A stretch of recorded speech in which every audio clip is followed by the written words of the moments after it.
crystal that gets taken from a container at the back of the furnace and is used mainly for larger items.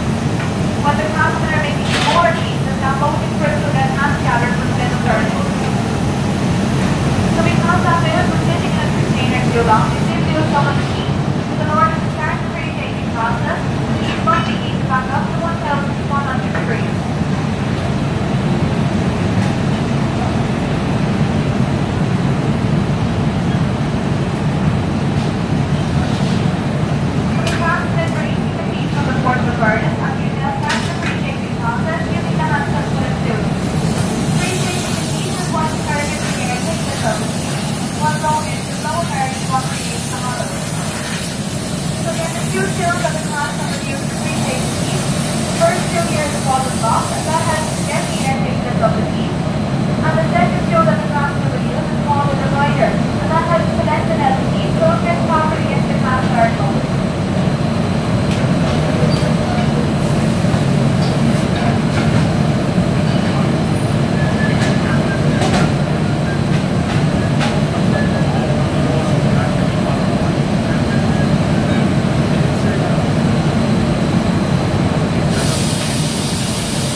imported from Belgium and potash imported from Germany.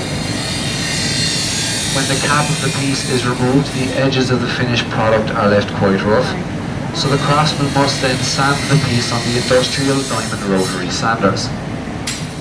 Once the piece is sanded, it will then be given a bevel, and the bevel is a small notch that's taken out of the rim of the crystal. And you can see an example of that on the bowls behind you here. Also, if you'd like to pick up the bowls, you will notice how heavy they are. This is due to the lead in the raw ingredients, and it's the lead content in crystal that differentiates crystal from glass. Anything under 25% lead content is considered leaded glass, and anything 25% or over is considered crystal. And here at Waterford Crystal we will use 33%. Now you'll also notice that one of those inspect the piece for any imperfections. An imperfection in a piece of crystal would consist of an air bubble, any grains of rock or sand that have not been melted down properly inside the furnace, or any cracks or dents from the two pieces touching off of each other inside the fillets. If a craftsman spots an imperfection in this stage, they can do one of two things depending on what the imperfection is. So if they find a small imperfection on the outer side of the crystal, they will then have to just smash up the piece of inside the crystal. Therefore, they will not be able to recycle any of the small grains of rock or sand, as there is a chance they may not be melted properly, and they just come back out then in the rush. So once a piece passes through this section, we send up to the next stage, which we'll show you now, and that's called marking.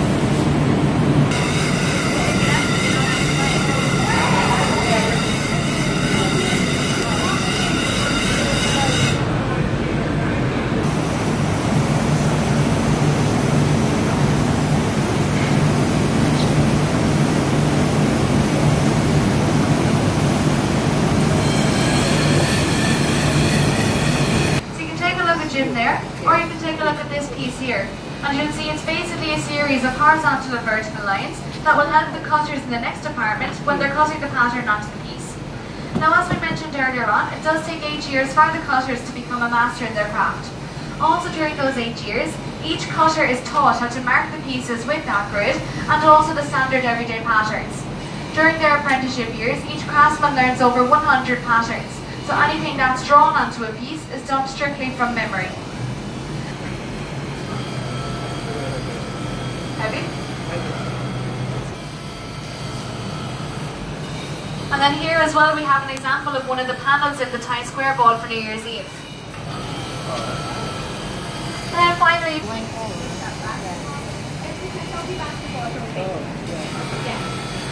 Hershey Kiss.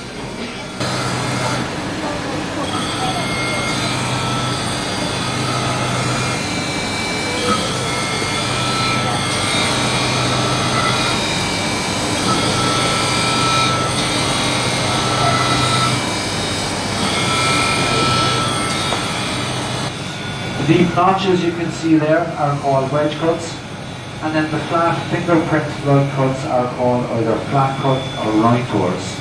You can pass that around and take a closer look. Now the wedge cuts are done using a wedge reel which has a point in the centre that will allow it to embed into the crystal, and then the flat cuts are done using a flat reel which just has a flatter rounder surface. And this glass here is part of it.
Grandma, turn around. Engine. Look at the engine. I won't touch it. They don't want you to touch it. Look here, Maya. Oh my gosh, how much a coat? Oh, Deborah, isn't that cute? I bet you like the phone. Telephone and the coat bottle.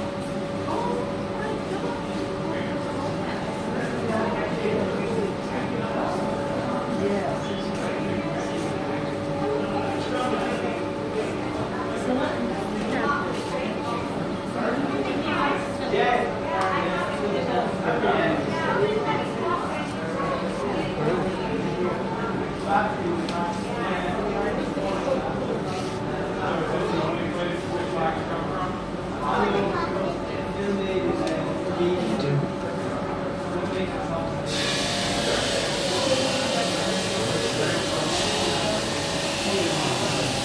So for example, on the craftsman's bench here, up on the top right corner, you will see the stag on the vase. Now you to the crystal and the rest of the body, and that's what will give it the 3D protruding effect.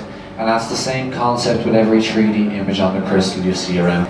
And then the final type of engraving is called sandblasting. So for sandblasting, a stencil is placed on the piece. The piece is then blasted with fine grains of sand, and once that's finished, the stencil is removed and you're left with the desired effect. Sandblasting is most famously used for the Waterford crystal hallmark, which is placed on the base of every single piece of Waterford crystal since about 1955, and that's just the word Waterford. Thank you.